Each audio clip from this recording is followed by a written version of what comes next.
Bonsoir à tous. Bonsoir, je vous remercie évidemment d'être là. Je remercie bien sûr Patrick de Casanova pour cette invitation et Damien Tellier qui a aussi beaucoup œuvré à ma venue. Donc si ça vous plaît, vous pourrez les remercier eux. Moi je les remercie en allemand. Mais ne vous... Comment? Ok, d'accord, je parle plus fort. Donc je me présente rapidement, je vais surtout présenter l'Institut pour la justice. Donc moi je suis le délégué général d'une association qui s'appelle l'Institut pour la justice. Le but de l'Institut pour la justice, c'est de réformer la justice, mais dans un sens bien particulier. Nous estimons que, pour faire simple, on va dire que la justice n'est pas assez ferme avec les délinquants, elle l'est parfois trop avec les honnêtes gens, et pour faire plus compliqué, on souhaite lutter contre cette inversion de la culpabilité qui existe, qui est à l'œuvre depuis une cinquantaine d'années dans la justice française, et donc là, à travers notamment l'exemple de la légitime défense, je vais pouvoir vous en parler. Mais donc l'Institut pour la justice, on fait de la recherche, on édite une revue.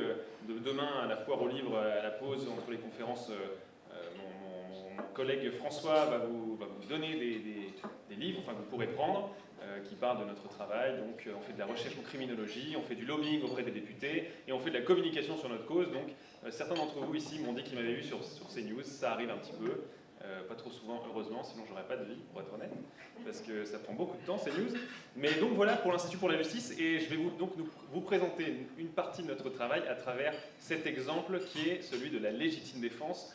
Donc je l'ai appelé, j'ai fait un tout petit PowerPoint qui simplement vous permettre de suivre le plan, puisque je fais un plan de manière juridique, donc en deux parties, deux sous-parties. Et là vous aurez au moins les intitulés des parties et des sous-parties pour mieux suivre ce que je dis. Voilà, donc j'ai appelé ça la légitime défense, le droit des droits. Il y a des siècles et des siècles, une jeune femme menait des moutons en pâturage sur une plage en Grèce. Tout d'un coup, elle perçoit une lumière éblouissante. C'est un taureau blanc, magnifique. Intriguée par cette bête, elle s'en approche, accompagnée de ses servantes. Le bovin est si beau qu'elle décide même de s'asseoir sur son dos. Mauvaise idée, parce qu'immédiatement, le taureau se met à galoper et s'envole jusqu'à l'île de Crète. Ce taureau n'était autre que Zeus, roi de l'Olympe, et il vient d'enlever une mortelle, Europe, fille du roi Agénor. Zeus et Europe vivront ensemble plusieurs années, parce que Zeus, vous le savez, a eu de nombreuses conquêtes, mais quelques années, il va faire avoir des enfants avec Europe. Ils auront une large descendance, dont le célèbre Minos, que vous connaissez peut-être, roi de Crète, mais également un autre roi célèbre, Rhadamante. Rhadamante est sage. Dans la mythologie grecque, il est même vu comme le souverain, le prototype du bon souverain, du souverain juste. Il règne sur certaines îles grecques, sur la côte asiatique d'ailleurs, de la Grèce de l'époque, donc aujourd'hui c'est pratiquement la Turquie, en partie. Il est surtout un souverain juste, il connaît la loi, et il est réputé pour punir sévèrement les coupables. À échéance régulière, Rhadamante descend dans une caverne où il retrouve son père, Zeus, qui lui donne des lois justes pour les hommes. Deux lois sont passées à la postérité.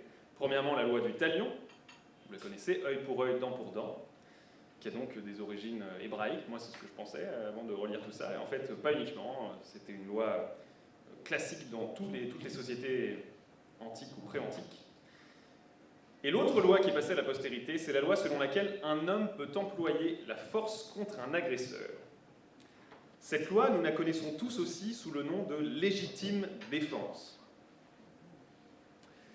C'est une des lois les plus anciennes de la justice pénale. Bien loin d'être un simple fait justificatif, associé uniquement à des faits divers populaires, comme on pourrait le penser, la légitime défense, c'est aussi une notion philosophique centrale. La légitime défense traite de la question des rapports et des conflits entre hommes, entre États même, puisqu'il y a une exception à la légitime défense en droit international public, et on peut la considérer comme une des bases du droit pénal et de la liberté des hommes. Mais alors pourquoi ce terme pose-t-il tant de débats passionnés? Puisque si vous lisez la presse de temps en temps, il y a souvent des affaires qui défraient la chronique qui concernent la légitime défense. N'y a-t-il pas unanimité à reconnaître en tant qu'être humain, pour chacun, une tendance naturelle et primaire de se défendre lorsqu'on l'on est attaqué? Donc à travers cette démonstration, je vais vous proposer d'abord, dans une première partie, de vous rappeler l'importance parfois oubliée de la légitime défense, puis de vous expliquer en quoi ce droit est en danger, puisque je vous le dis tout de suite, il est en danger, en particulier en France. Donc premièrement, la légitime défense est un droit qu'on pourrait dire protégé. Donc d'abord, c'est un droit protégé parce que c'est un droit qui est à défendre sa vie, donc c'est ma première sous-partie, mais c'est également un droit protégé parce que c'est, et on ne le dit pas assez souvent, mais c'est un droit à défendre sa liberté. Et vous savez mieux que quiconque à quel point c'est important. Donc premièrement, un droit à défendre sa vie. Alors je vais vous balayer plusieurs époques qui ont reconnu la légitime défense comme un droit évident à défendre sa vie, un droit qui est un instinct primaire finalement. Donc ça passe de l'Antiquité à une espèce de transition médiévale chrétienne qui est dans la lignée de l'Antiquité, et puis à la modernité dans laquelle on va avoir des théories scientifiques qui vont expliquer en quoi la légitime défense, le droit à la légitime défense est un droit naturel, un droit évident, on va dire ça, un droit évident. Alors je vous en ai parlé, la loi grecque qui faisait la légitime défense, l'exercice d'un droit naturel. Je vous balaye rapidement des traditions. Une autre tradition, la loi hébraïque, ça c'est dans la Bible, tout bêtement. La loi hébraïque reconnaissait le principe d'un droit à la légitime défense dans le livre de l'Exode, puisqu'il y a une phrase « Si le voleur est surpris dérobant avec effraction, et qu'il soit frappé et meurt, on ne sera point coupable de meurtre envers lui. » Le droit romain, dont est issue une grande partie de notre droit moderne, alors je suis un juriste, je suis désolé, je vais devoir vous faire un petit peu de droit, mais je vais essayer de passer de la façon la plus pédagogue possible. Mais le droit romain a évolué sur cette question de la légitime défense, mais il a toujours maintenu son fondement dans le droit naturel. Donc cette évolution est assez intéressante dans le droit romain, c'est pour ça d'ailleurs que je vais vous la décrire rapidement. L'ancienne loi des 12 tables en faisait un droit très très large. Donc la loi des 12 tables, qui est le premier texte de droit romain, cette loi permettait la mise à mort de celui, elle faisait une distinction voleur non armé et brigand armé, qui s'introduisent chez soi, que cette intrusion soit nocturne, dans lequel il y a un droit de tuer dans tous les cas, ou diurne, où là il y a le droit de tuer uniquement si l'intrus est armé. Mais plus qu'une légitime défense au sens moderne, cette disposition était même une présomption de légitime défense, puisque dès lors que l'agressé prouvait qu'il y avait intrusion diurne chez lui, armée, ou alors intrusion tout court nocturne, eh bien, on a été considéré être en légitime défense. Et c'était un droit très très large. Il y avait même ce qu'on pouvait appeler une légitime défense préventive, et là je vous laisse imaginer ce que ça pouvait être. On a des exemples où des villages montaient des expéditions punitives contre des brigands avant même qu'ils soient passés à l'action, mais étant connus comme étant des brigands, eh bien, les villages montaient des expéditions, ils allaient dans des forêts, il y a quelques histoires qui ont été racontées, ils allaient dans des forêts un petit peu plus loin et ils allaient s'occuper du compte des brigands. Cette vision de la légitime défense comme un droit naturel, elle est partagée par exemple par Cicéron, que nous connaissons tous. Je parle assez fort ou pas? Parce que j'ai l'impression que ça varie. Non, c'est bon? Donc plusieurs siècles plus tard. Alors il y a une citation assez connue et assez, je trouve très très parlante, que je vais vous lire en entier, de Cicéron. Il est en effet une loi non écrite, mais innée, une loi que nous n'avons ni apprise de nos maîtres, ni reçue de nos pères, ni étudiée dans nos livres. Nous la tenons de la nature même, nous l'avons puisée dans son sein. C'est elle qui nous l'a inspirée. Ni les leçons, ni les préceptes ne nous ont instruits à la pratiquer. Nous l'observons par sentiment, nos âmes en sont pénétrées. Cette loi dit que tout moyen est honnête pour sauver nos jours lorsqu'ils sont exposés aux attaques et aux poignards d'un brigand et d'un ennemi. Car les lois se taisent au milieu des armes. Elles n'ordonnent pas qu'on les attende, lorsque celui qui les attendrait serait victime d'une violence injuste, avant qu'elle puisse lui prêter une juste assistance. Donc ça, c'est le sentiment qui prévaut en général à Rome sur la légitime défense. Mais je vous ai parlé d'une évolution. Effectivement, on a évolué depuis la loi des 12 tables, et Cicéron lui-même, il y a une autre affaire dans laquelle il défendait une personne qui avait été, je ne sais pas si elle avait été tuée, mais avait été attaquée. Une personne avait dû s'introduire chez quelqu'un, et en gros, elle accusait un propriétaire d'avoir fait usage de la légitime défense. Et donc Cicéron défend cette personne, ce cambrioleur comme de l'époque, on va dire. Et donc, il tempérait, et donc plusieurs jurisconsultes ont tempéré cette vision très très large de la loi des 12 tables sur la légitime défense. Donc, je peux citer Ulpien le grammairien ou Paul, qui sont des jurisconsultes, les grands jurisconsultes romains, qui estiment, par exemple, je cite, « ne peut être déchargé de responsabilité la mort des fures nocturni, qui sont les brigands, que si le voleur ne pouvait pas être capturé. Et dans le cas contraire, le tueur pouvait être responsable de meurtre. » L'évolution, elle est certes modeste, mais elle existe, et c'est assez intéressant de le voir. Et puis, ensuite, Alors l'ancienne loi a connu des restrictions, mais le digeste romain, donc le digeste justinien, qui est un petit peu la somme des théories juridiques romaines, donc au VIe siècle, elle synthétise une vision un peu plus mature du droit romain. Elle faisait tout de même de la légitime défense, encore une fois, ce qu'ils appelaient un principe général du droit, à l'époque, basé sur le droit naturel. Alors dans le monde médiéval, c'est un petit peu la continuité, donc je vais aller assez vite. Le monde médiéval ne fait pas vraiment évoluer cette vision de la légitime défense. Saint Augustin reprend à son compte le danger sous-entendu par le voleur nocturne, qui justifie une légitime défense étendue, et saint Thomas, dans sa somme théologique, justifie la défense qui entraîne la mort d'autrui pour se protéger, en disant qu'il est, je cite, « naturel à un être de se maintenir dans l'existence autant qu'il le peut ». La doctrine catholique moderne, d'ailleurs, j'ai trouvé ça assez intéressant. La doctrine catholique moderne maintient un fondement assez large de la légitime défense, tant dans son catéchisme de l'Église catholique que dans son code de droit canonique, qui est encore en vigueur aujourd'hui, à la nuance près qu'elle fait même de cette légitime défense, et je cite, « non seulement un droit, mais un devoir grave pour celui qui est responsable de la vie d'autrui, du bien commun de la famille ou de la cité. » Ensuite, deuxièmement, donc dans cette sous-partie, toujours la même, sur un droit à défendre sa vie, la pensée moderne, et là, on a un petit peu évolué, donc je vous fais un petit peu un historique rapide. On a déjà 10 minutes. Donc beaucoup d'auteurs ont cherché à justifier la légitime défense, et la quasi-totalité arrive à une justification naturelle du droit à la légitime défense. Et je vais aussi vous parler de ce que les juristes allemands ont développé, c'est assez intéressant, et ça va nous aider dans la suite de la conférence. Donc premièrement, c'est un droit individuel, la légitime défense, non négociable dans le pacte social. Du XVIIIe siècle au commencement du XIXe, on trouve le fondement de la légitime défense dans le contrat social, avec un célèbre adage, que je vais essayer de le dire à la romaine, necessitas reducit ad moerum ius naturae. L'état de nécessité réduit le droit aux instincts de la nature. Et par une clause de ce pacte social, les individus, en cédant leur droit de défense à l'État, s'étaient réservé la faculté de se défendre eux-mêmes en cas de péril imminent. Et donc ça, c'est des théories que vont développer Grotius, par exemple, ou Feuerbach. Il y a aussi des juristes anglais comme William Blackstone ou Michael Foster, qui sont des jurisconsultes anglais du XVIIIe siècle, qui vont absolument dans le même sens. Le droit à sa défense trouve son origine dans les lois de la nature, et ce droit ne peut être remplacé par aucune loi de la société. Et ensuite, je vais vous parler rapidement de ce qui se passe en Allemagne, puisque c'est assez intéressant. C'est en Allemagne qu'a été dépassé en premier le stade de la légitime défense comme droit naturel, et c'est un philosophe connu, Hegel, qui a établi une théorie scientifique de la légitime défense et qui va fonder jusqu'au droit allemand aujourd'hui, qui est un petit peu original sur cette question. Donc la justification d'Hegel sur la légitime défense, elle se résume comme suit: le droit n'a pas à reculer devant l'injustice. Et en anglais, c'est un petit peu plus parlant, right should never give way to wrong. Par cette maxime, Hegel fait de la légitime défense un combat entre le juste et l'injuste. En allemand, Recht et Unrecht, en bon bavarois. Chaque fois qu'un homme est attaqué, il représente donc le bien contre le mal, et à ce titre, le bien doit emporter une victoire absolue.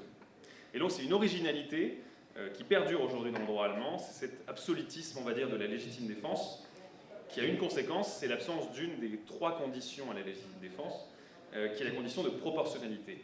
Je vais vous faire un petit point rapidement. Si jamais il vous arrive dans votre vie d'avoir un cambrioleur chez vous la nuit, il faut que vous sachiez que votre acte de défense doit être immédiat, nécessaire et proportionnel à l'attaque. C'est-à-dire immédiat, vous ne pouvez pas lui tirer dans le dos 25 minutes après, vous ne pouvez pas, si jamais ce n'est pas nécessaire à votre survie ou à la protection de la vie de quelqu'un d'autre, vous ne pouvez pas non plus vous défendre, et votre défense doit également être proportionnelle à l'attaque que vous recevez. Pas toujours facile de le voir. Eh bien les Allemands, ils ont une vision différente sur ce point-là. La proportionnalité, je n'ai pas envie de dire qu'ils s'en fichent, mais ils tempèrent bien ce principe. Et donc dans le code pénal allemand, il y a encore un article qui permet, en cas d'un état de panique ou d'excitation, qui permet au juge de retirer cette condition de proportionnalité. Il y a même un arrêt de la Cour suprême allemande, ça aussi j'ai trouvé ça très marrant, un arrêt de la Cour suprême allemande en 1920 admettait le principe de la mise à mort d'un voleur de pommes, si cela était la seule façon de l'arrêter. Alors on peut aller un peu plus loin, Emmanuel Kant faisait lui aussi une distinction entre la justice, qui autorise la mise à mort de l'assaillant contre notre propre vie, et l'éthique. Et pour lui, c'est uniquement l'éthique qui commande la modération quand elle est possible. Et donc on ne va pas reprocher un manque d'éthique, la justice ne va pas nous reprocher un manque d'éthique. Et encore aujourd'hui, donc c'est ce que je vous disais, en Allemagne, en Suisse, en Autriche, il y a cette tempérance c'est ce qu'un candidat à la présidentielle, vous en avez peut-être entendu parler, a appelé la défense excusable. Ben c'est ça, c'est issu du droit allemand, suisse et autrichien, du droit allemand, voilà, qui permettent de retirer la condition de proportionnalité. Et ensuite, plus intéressant, un droit à défendre sa liberté. J'ai mis A, en fait c'est B, vous le savez. Donc la légitime défense est également un droit à défendre sa liberté. La tradition libérale l'a vu comme un droit à défendre sa vie, mais également sa vie et ses biens contre la tyrannie. Donc il y a une pensée ancienne que je vais vous dire rapidement, et puis ensuite toute cette pensée a eu une belle concrétisation dans le droit américain, dès la fondation, dès la naissance des États-Unis d'Amérique. Donc premièrement, les origines de cette légitime défense pour la liberté, elles remontent à la Grèce antique. Aristote disait « Autant l'oligarque que le tyran se méfie du peuple et le prive donc de ses armes ». On va revenir sur les armes. Et pour être très large dans la définition de citoyenneté d'ailleurs, on peut rappeler que les esclaves grecs n'avaient pas d'armes puisqu'ils n'avaient pas le droit d'être armés, ils n'avaient même pas le droit de s'exercer, de faire d'exercice physique, qui était le privilège des seuls citoyens. Mais là, on va un peu plus loin. L'autre palier important dans cette protection de la liberté par la légitime défense, c'est Martin Luther. Donc, dans le contexte de sa lutte pour la liberté religieuse, Martin Luther a développé une théorie qu'il a appelée la théorie de la résistance. En fait, ce n'est pas tout à fait lui qui l'a développée, ce sont des luthériens subséquents. Mais pour Martin Luther, les citoyens peuvent désobéir à leur souverain légitime et les seigneurs à leur suzerain. C'était typiquement le cas de Martin Luther, qui était soutenu par son seigneur, mais qui lui-même, alors je ne sais plus d'où il était, Magdebourg, je ne sais plus, et le seigneur de Magdebourg était lui-même un sujet de l'empereur du Saint-Empire romain germanique. Et donc Luther a développé une théorie pour dire à son seigneur, en gros, vous avez le droit de désobéir à votre suzerain. Et donc il y a un texte peu connu qui s'appelle les Confessions de Magdebourg, dans lequel des juristes saxons, parce que c'était le roi de Saxe, développent une doctrine qu'on a appelée la doctrine du Bear-Wolf, le loup-garou en allemand. Et donc là je vous le cite, c'est contre un tyran qui a violé la loi, mais qui a également retourné l'ordre moral sur lequel elle est basée. Tous les sujets de ce tyran ont le droit de résister et même de tuer ce tyran et ses soutiens. Et en l'occurrence, c'était les rapports entre le roi de Saxe donc, et l'empereur Charles Quint, ainsi que le pape. Ensuite, c'est chez Thomas Hobbes que naît l'expression légitime défense. La première fois qu'on la voit, c'est chez Thomas Hobbes. Dans le Léviathan, il soutient lui aussi que le droit à la légitime défense est un droit inaliénable car naturel, et il soutient que le souverain n'a pas l'autorité pour aller contre ce droit. Et si un souverain donne un ordre qui met gravement en danger la vie d'un citoyen, il est juste que ce citoyen se défende, même si c'est un brigand. Alors Thomas Hobbes justifie qu'un brigand il a le droit, il a même presque le devoir, de se défendre, alors même que le souverain est lui-même légitime pour le mettre à mort ou le condamner à une peine quelle qu'elle soit. Et donc la légitime défense pour lui est absolument inaliénable. Alors on peut aussi citer Montesquieu, il va dire, alors j'ai trouvé un petit passage dans l'Esprit des lois, qui ne voit que la défense naturelle est d'un ordre supérieur à tous les préceptes. Donc, vous voyez, beaucoup de grands auteurs ont mis ce principe très élevé, très haut dans la hiérarchie juridique, pratiquement la hiérarchie. Et ensuite, on a eu une application anglo-américaine, donc aux États-Unis. La légitime défense était une valeur fondamentale et presque sacrée dans l'esprit des pères fondateurs américains, naturellement pour protéger sa vie contre les criminels, mais plus encore pour protéger sa vie contre la tyrannie du souverain. Et il y en avait un en particulier, c'était George III, qui était le souverain britannique contre qui, effectivement, ils avaient senti qu'il fallait se défendre.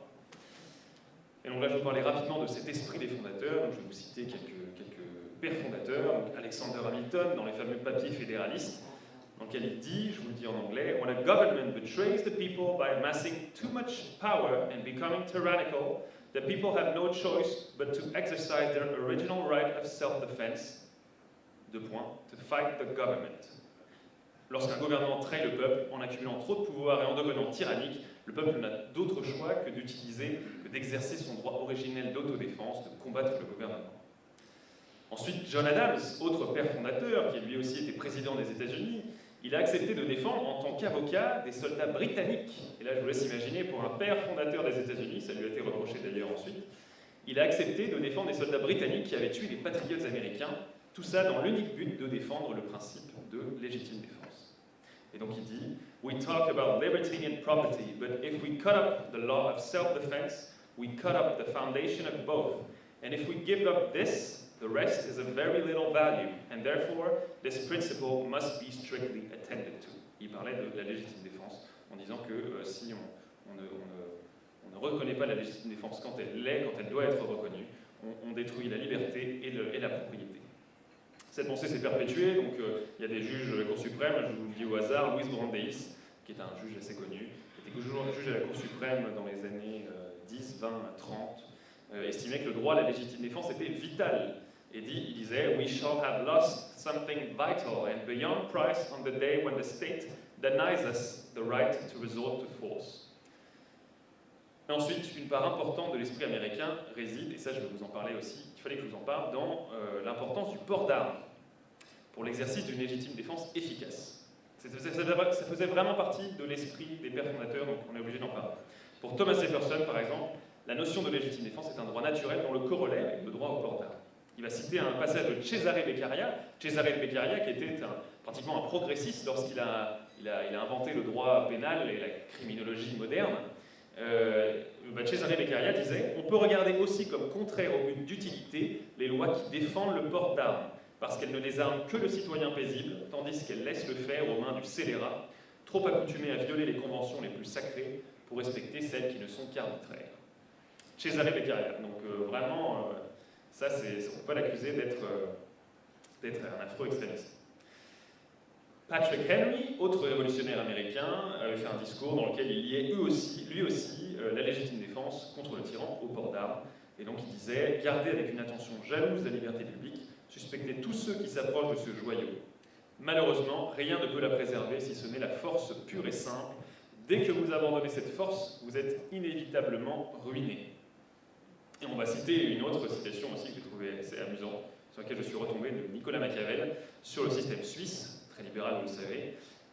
Rome et Sparte ont longtemps été armés et libres, les Suisses sont très armés et très libres. Voilà, avec ça, normalement, fin du débat.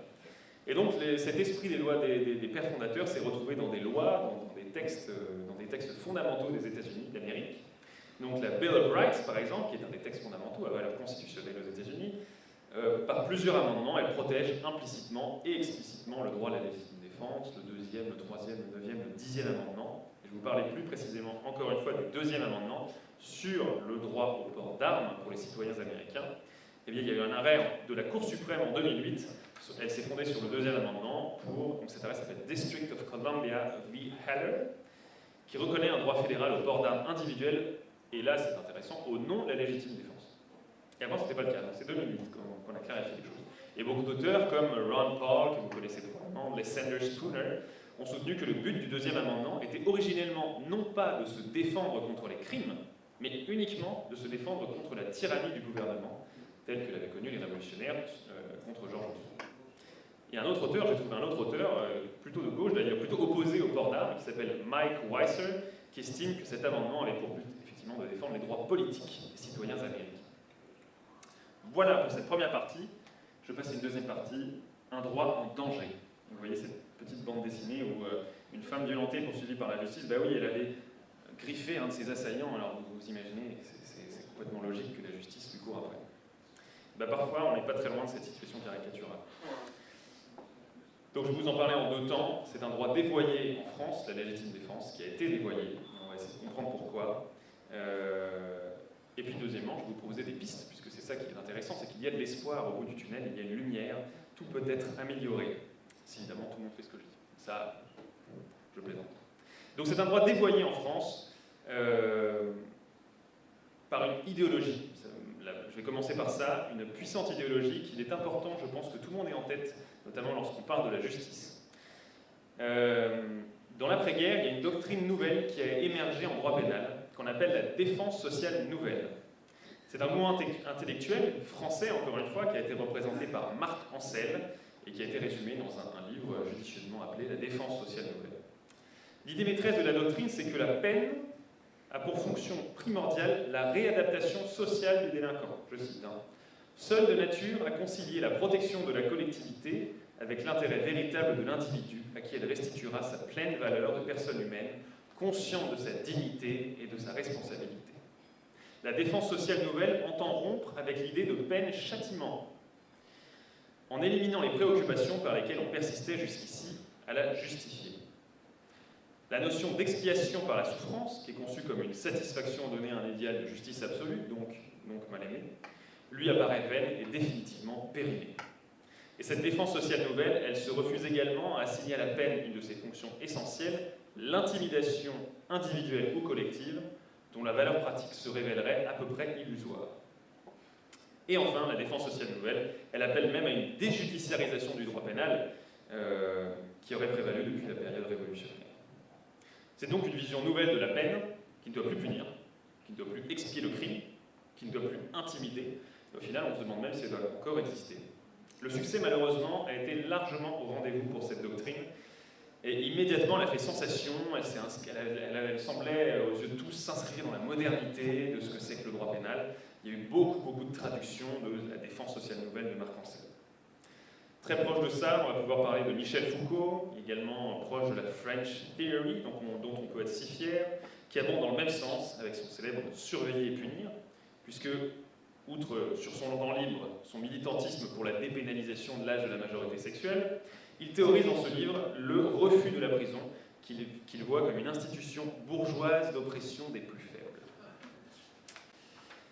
Et donc, malheureusement, ce mouvement intellectuel a été largement suivi dans les milieux judiciaires. Évidemment, il n'a jamais vraiment été suivi dans la population générale. Il y a eu quelques fluctuations, mais de manière générale, c'est vraiment au sein du personnel judiciaire que ça a fonctionné. Et il va aboutir, en ce qui concerne les magistrats en tout cas, à la création du syndicat de la magistrature, tristement célèbre pour notamment le mur des cons, il y a quelques années, qui prouvait l'impartialité immense et totale de ce syndicat de magistrats. Donc, en mai 68, création du syndicat de la magistrature. Il est ouvertement marxiste et il se distingue surtout par sa partialité assumée pour les petits, en tout cas ceux qui considèrent comme les petits. Et là, on en a parlé tout à l'heure à table, mais la fameuse harangue du juge Baudot est ainsi restée à la postérité, et faut que je vous la cite parce qu'elle est quand même collector. Donc, ce membre du syndicat de la magistrature écrivait alors aux jeunes magistrats, et je cite, ça fonctionne, oui. « Examinez toujours où sont le fort et le faible, qui ne se confondent pas nécessairement avec le délinquant et sa victime. » Déjà là, on part sur des bonnes bases. « Ayez un préjugé favorable pour la femme contre le mari, pour l'enfant contre le père, pour le débiteur contre le créancier, pour l'ouvrier contre le patron, pour l'écrasé contre la compagnie d'assurance de l'écraseur, pour le malade contre la sécurité sociale, pour le voleur contre la police, pour le plaideur contre la justice. » L'histoire du syndicat de la magistrature va être émaillée de scandales, d'ailleurs souvent recherchés par le syndicat, qui assumait la partialité. Ça paraît dingue pour des juges, mais c'était ça. Ils assumaient leur partialité et leur militantisme politique, donc ils le disaient, on veut renverser le système. Et ça a pris malheureusement une importance démesurée dans les cabinets ministériels, et surtout, encore aujourd'hui d'ailleurs, dans les médias, notamment à partir des années 80, l'élection de François Mitterrand a vraiment marqué un tournant dans l'histoire du syndicat de la magistrature, puisque ses membres ont peuplé les cabinets ministériels dans les années qui ont suivi, et encore aujourd'hui. Et c'est ainsi que depuis pratiquement sa création, il va plaider et obtenir auprès de tous les gouvernements de gauche pour une réduction du nombre de places de prison à construire, lancée bien souvent par des gouvernements de droite à l'échange précédent. Et on peut appeler ça un échange électoral. Et ben voilà. Donc la droite fait voter des crédits pour la construction de places de prison, dont nous avons affreusement besoin, je me permets de le rappeler en aparté. Nous sommes vraiment en grand manque de places de prison en France depuis longtemps. Et bien la gauche, à chaque fois, sous pression du syndicat de la magistrature, supprimait ces programmes. Le syndicat de la magistrature a représenté jusqu'à 30% des magistrats dans les années 2000. Et malgré aujourd'hui une baisse de sa représentativité professionnelle, je vous en parlais, il reste une immense influence médiatique. Par exemple, l'année dernière, il y a eu une pétition sur les conditions de travail des magistrats, qui d'ailleurs est assez peu politisée pour une fois, mais elle a été lancée dans le journal Le Monde par le syndicat de la magistrature, et ça a eu un immense succès, la quasi-totalité des magistrats y ont souscrit. Donc ce mouvement intellectuel s'est ressenti à la fois dans la pratique par les magistrats et à la fois dans les évolutions législatives. Ce mouvement, il plaide pour une rupture d'égalité vers la subjectivité de chaque peine, puisque maintenant c'est le délinquant, c'est pas la victime qui nous intéresse, c'est le délinquant et sa propre peine à lui. Et cette nouvelle subjectivité doit aller dans le sens du coupable. Donc pire, à mon sens en tout cas, qu'un laxisme paresseux qui serait de dire la justice on s'en occupe pas trop, on met les peines un peu à la chaîne. Là c'est un véritable effort, et j'insiste sur ce terme, de confusion voire d'inversion de la culpabilité qui a vu le jour. Donc je vais vous parler maintenant de cette inversion de la culpabilité. On est toujours dans ce point de dévoiement français, bien français. La légitime défense se trouve être la situation parfaite où les forces de la gauche judiciaire, puisque le syndicat de la magistrature revendiquait la gauche judiciaire, qui heureusement n'ont jamais été complètement hégémoniques, il faut quand même le garder à l'esprit, pouvaient s'exprimer. Il y a une affaire qui a particulièrement marqué les esprits dans les années 70, peut-être certains d'entre vous s'en souviennent, c'était l'affaire Lionel Legras. Donc dans son affaire, 2 voleurs s'étaient aventurés chez ce garagiste dans l'Aube en 1976. Alors ils trouvent la maison bien vide, mais ils sont vraiment décidés à fouiller, et ils finissent par tomber sur un vieux transistor. Bien mal leur en a pris, car le garagiste, qui avait déjà été cambriolé 12 fois depuis son installation quelques années plus tôt dans ce village-là, il avait piégé le transistor avec de la poudre à canon. Et donc, il avait pourtant écrit en grand sur sa boutique « Attention, danger de mort, piège à feu ». Difficile d'être plus explicite. Et lorsqu'ils ont allumé le transistor, qui en plus était un vieux transistor qui n'avait pas vraiment de valeur, une explosion a retenti. Il y a un des 2 voleurs, René Vermeulen, qui est le ventre déchiqueté et qui gisait dans une mare de sang. Alors son complice se rend immédiatement à la gendarmerie pour appeler les secours. Le voleur blessé est transporté à l'hôpital, il ne survivra pas à l'explosion. Mais à ce moment-là, la machine judiciaire se met en route, puisqu'il y a une victime, René Vermeulen, qui est mort, mais il y en a une autre, Lionel Legras. Donc les gendarmes l'interrogent et un juge le met en examen pour blessure et homicide involontaire. Le voleur survivant se porte même partie civile et il réclame, tenez-vous bien, des dommages et intérêts. Lionel Legras, il risque entre 3 mois et 2 ans de prison, puisqu'à l'époque, ça aussi c'est encore un aparté, mais à l'époque il y avait des minimums sur les peines dans le code pénal, c'était pas jusqu'à 6 ans, c'était entre 2 ans et 6 ans. Bon, ça c'est autre chose qui a changé, mais c'est un autre sujet. Donc l'émoi, heureusement, a été immense suite à cette affaire. La procédure judiciaire à elle seule a sonné, et c'est quelque chose qu'on voit souvent dans les affaires, même tout le temps dans les affaires de légitime défense. La procédure judiciaire, elle sonne comme un traitement injuste, inversé entre victime et coupable, puisque la justice offre la possibilité pour un voleur de traîner sa victime devant les tribunaux. La population locale a été unanime dans son soutien à Lionel Legras. J'ai lu une interview du maire du village qui disait sans qu'on ne demande rien à personne, les gens ont lancé d'eux-mêmes une pétition et ils ont fait la file devant la mairie, alors que moi-même, étant maire, je n'étais même pas au courant. Donc les gens ont fait la file devant la mairie pour signer cette pétition, et à peu près les 3/4 du village a signé volontairement cette pétition. Donc ça a été un émoi unanime en faveur de Lionel Legras. Donc voilà, les villages environnants aussi ont signé cette pétition, et puis l'affaire a pris une tournure nationale. Et pourtant, malgré ce soutien populaire exceptionnel, le tribunal correctionnel de Troyes, composé uniquement de magistrats cette fois-ci, va condamner Lionel Legras à 8 mois de prison avec sursis. Alors évidemment, il n'est pas mis en prison, mais j'ai envie de vous dire, encore heureux, il n'est pas mis en prison. 8 mois de prison avec sursis pour un homme honnête qui travaille de ses mains, qui respecte la loi et qui subit l'insécurité, puisque là il se faisait cambrioler tout le temps, c'est une décision. À l'Institut pour la justice, on en côtoie très souvent des victimes. C'est une décision qui est prise, mais avec une révolte que je ne pourrais même pas vous décrire. Alors j'imagine que c'est ce qu'a vécu Lionel Legras à ce moment-là. Ça a une portée symbolique très très forte. Il y a eu à la suite, on en parlait avec Patrick, une association qui porte le nom de Légitime Défense qui a été créée à ce moment-là, qui luttait pour la défense de ce droit à la légitime défense. Alors heureusement, il va être rejugé par une cour d'assises et il va être acquitté. Mais vous imaginez quelqu'un qui ne demande rien, et ça ce sont des exemples qu'on voit tout le temps, je vais vous en citer quelques-uns. Tous les ans, on a 2, 3, 4, 5 affaires de légitime défense où des gens qui n'ont rien demandé, parfois des gens qui ont 90 ans. J'ai un exemple en tête d'un homme à Montpellier qui dormait chez lui, sa femme était morte, il avait 90 ans. Tout d'un coup, il entend quelqu'un dans sa cuisine, il se lève, il voit un cambrioleur, il avait un couteau à côté de sa table de nuit. À 90 ans, quand on habite seul, c'est dans l'Hérault. Quand on habite seul, on peut comprendre, ça peut rassurer. C'est rien du tout, un petit couteau de cuisine, mais ça peut rassurer. Donc il va voir le cambrioleur, il lui tourne le nez dessus, il lui donne un coup de couteau, le cambrioleur fuit, il s'en va, il court dans le jardin. Et malheureusement, le cambrioleur est mort. Bon, c'est dommage, mais cet homme de 90 ans a été pendant 2 ans interdit de son domicile. Il a dû louer un appartement un peu plus loin.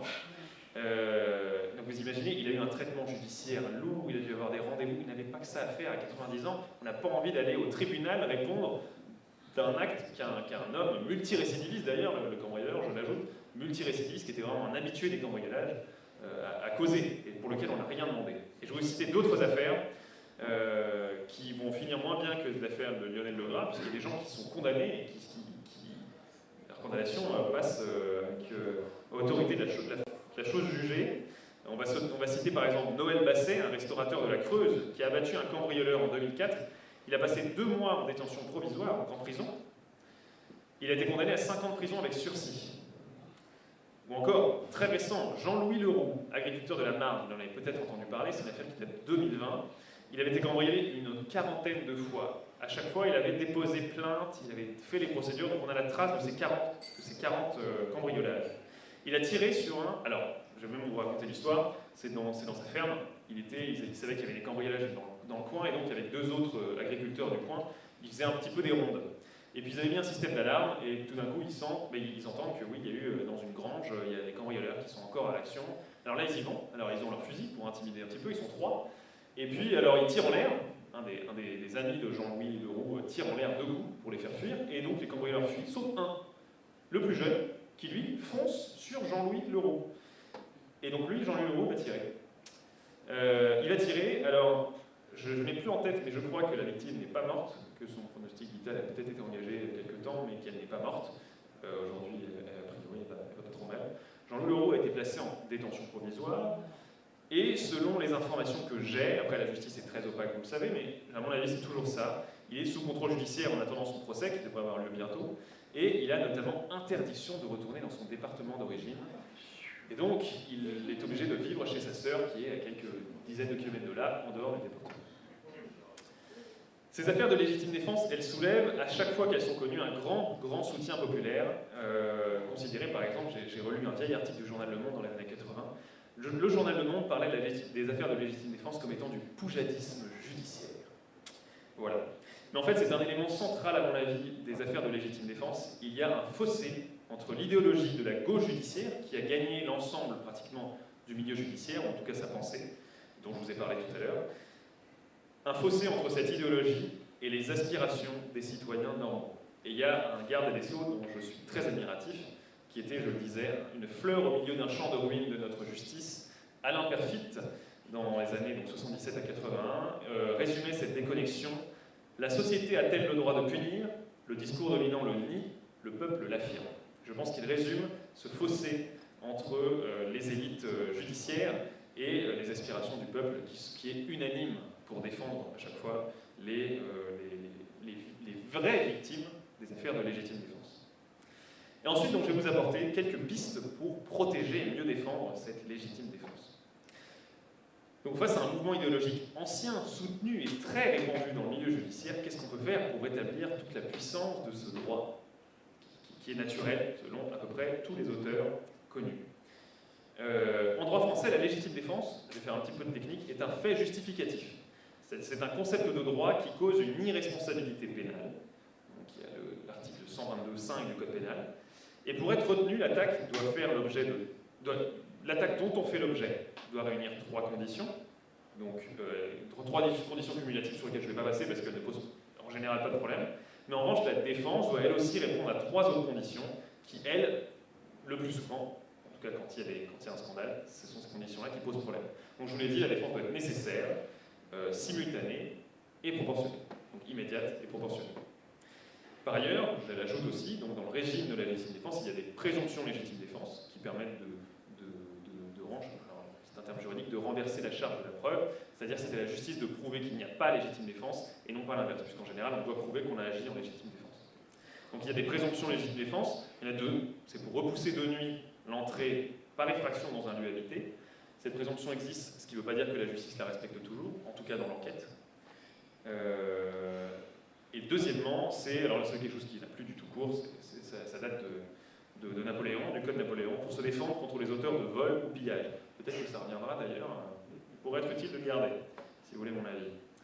Alors, donc, je donne quelques pistes pour améliorer la légitime défense. Premièrement, je pense qu'il faut assouplir ces conditions, on a vu, je vais vous expliquer pourquoi. Il faut combattre la lourdeur procédurale, puisque je vous l'ai dit, la lourdeur procédurale est le fait d'entrer dans une procédure pour une victime pour une vraie victime des affaires de légitime défense, c'est souvent vécu comme déjà un jugement, comme une mise en cause.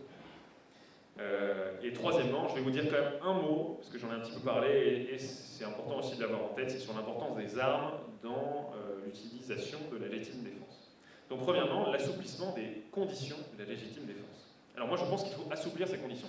Je vous en ai parlé, le droit allemand, il offre une vision assez originale de la légitime défense, qui permet d'écarter dans certaines conditions la condition de proportionnalité. C'est-à-dire, on a une affaire de légitime défense, et imaginons, c'est une grand-mère qui est chez elle, qui voit un voleur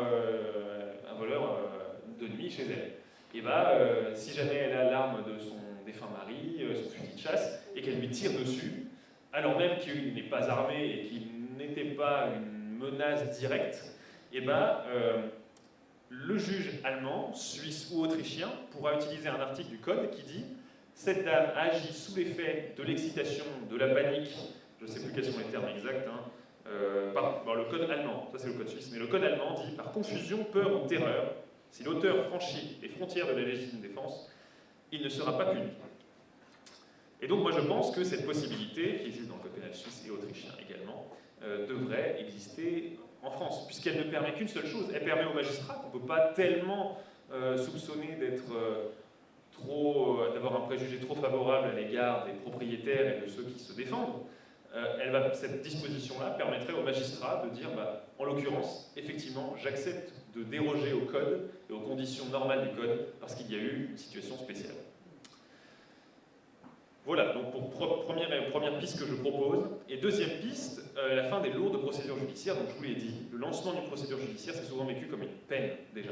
Et une détention provisoire, c'est pas une peine à proprement parler, mais c'est quand même c'est un châtiment. Donc par les personnes qui sont défendues, mais également pour le grand public, qui considère que c'est une peine, c'est un châtiment en tout cas. Donc les détentions provisoires, les contrôles judiciaires, typiquement je vous en ai parlé, l'interdiction de retourner dans son département d'origine, c'est quand même très difficile à dire, ça ce sont des choses qu'on pourrait éviter. Et pour cela, je propose, alors c'est pas une solution miracle, d'ailleurs j'aurais pu développer, mais je vous parle d'une seule chose, on pourrait créer de nouvelles présomptions de légitime défense, et donc là je vais vous parler de ce qui existe dans le droit anglo-saxon, dans la common law, essentiellement aux États-Unis et au Canada, c'est la doctrine du château, peut-être que vous en avez entendu parler.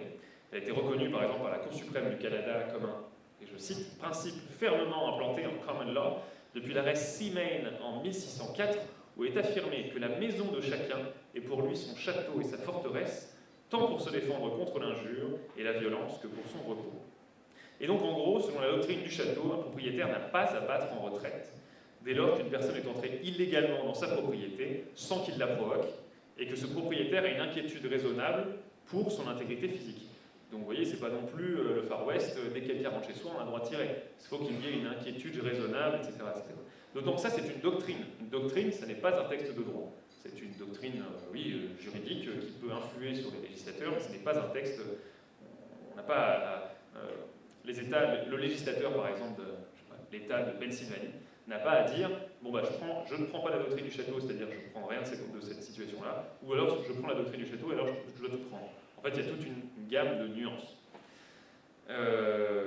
Voilà, donc ce n'est pas une notion juridique à proprement parler, et elle est appliquée dans la majorité des États américains. On peut passer du Texas à la Californie, à la Pennsylvanie et tous les États du Midwest qui possèdent une application relativement large ou non de la doctrine du château, mais à laquelle ils souscrivent en partie. A noter également, quelque chose d'intéressant que j'ai découvert en travaillant cette conférence, que nos voisins italiens ont également fait récemment voter une loi proche de la doctrine du château, selon laquelle tous les propriétaires ont le droit de se défendre contre une intrusion, y compris avec une arme à feu, de se défendre, dès lors que la menace physique est perçue, donc pas forcément avérée, ce qui est logique. Et donc l'effet de la présomption, je vous ai dit tout à l'heure, ça inverse la charge de la preuve. Et si on s'inspirait en partie de cette doctrine du château, on n'a pas besoin de la prendre intégralement. Si on s'inspirait un petit peu de cette doctrine, on pourrait, on ferait en sorte que la justice devrait prouver la culpabilité dans certains cas, chaque fois la légitimité c'est un peu compliqué parce que les termes de victime et de coupable s'inversent, mais quand un cambrioleur rentre chez quelqu'un avec une arme, et là on dirait et que le propriétaire a tiré, ce serait à la justice de prouver que non, il n'avait pas de menace physique, etc., etc. Et donc ça permet, c'est pas automatique, mais ça permet de limiter en principe les lourdes procédures judiciaires. Normalement, ça devrait permettre de limiter les mises en examen. Voilà, on en parle d'ailleurs souvent pour les policiers. Pendant la campagne présidentielle, on en a beaucoup parlé, la légitime défense, une présomption de légitime défense des policiers. Donc, ce serait que dès lors qu'un policier tire, ce serait la justice de prouver qu'il n'a pas agi en légitime défense, à laquelle moi je suis tout à fait favorable. Donc moi, ça me semblerait logique et cohérent avec les demandes des citoyens de créer une légitime défense, une présomption de légitime défense proche de la doctrine du château. Donc voilà pour les pistes. Je fais un dernier point sur la libéralisation, une libéralisation nécessaire du port d'armes, de la législation du port d'armes. Je ne vais pas m'aventurer trop sur ce terrain qui est, vous le savez, très glissant, de la libéralisation du port d'armes, mais je pense qu'il y a quand même certains points que j'ai commencé à vous rappeler qu'il est bon d'avoir en tête. Donc on l'a vu, notamment par les pères fondateurs américains, le droit au port d'armes citoyen, c'est un moyen qui a bien compris toute la tradition libérale. Aux États-Unis, c'était évident, de donner toute sa puissance au principe de légitime défense. Puisque le meilleur garant de la liberté individuelle, tant contre un souverain arbitraire que contre un criminel, c'est la possibilité de défendre sa vie par tous les moyens possibles, y compris par la force, voire surtout par la force, comme le disaient certains auteurs. Et donc, dans les États à forte tradition libérale, comme les États-Unis ou la Suisse, on trouve des taux d'armes à feu par habitant très élevés. Et pour autant, ça a été récemment encore, à chaque fois qu'il y a un débat sur les armes, ça revient, c'est assez difficile de trouver une corrélation statistique, en tout cas, sur la libéralité d'un régime du port d'armes et sur une plus forte criminalité. Notamment, aux États-Unis, les États américains qui ont les législations les plus libérales sur cette question sont également ceux qui ont eu les plus faibles criminalités.